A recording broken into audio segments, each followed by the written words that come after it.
The next song we are going to transpose is a staccato slur song.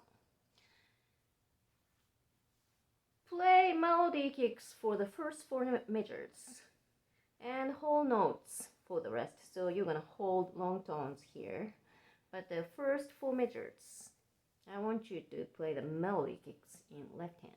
Again, melody kicks means you are going to play the same rhythm with the melody.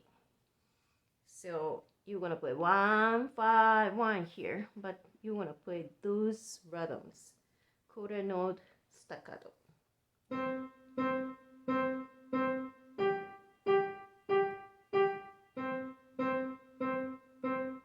Hold, and then after that you're gonna hold 1, 2, 3, 4.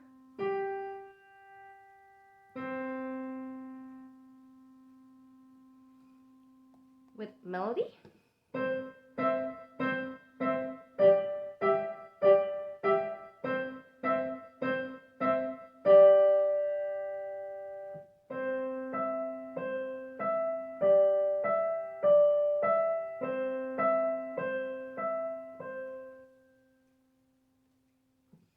I am going to try in cube E major. 5 finger pattern.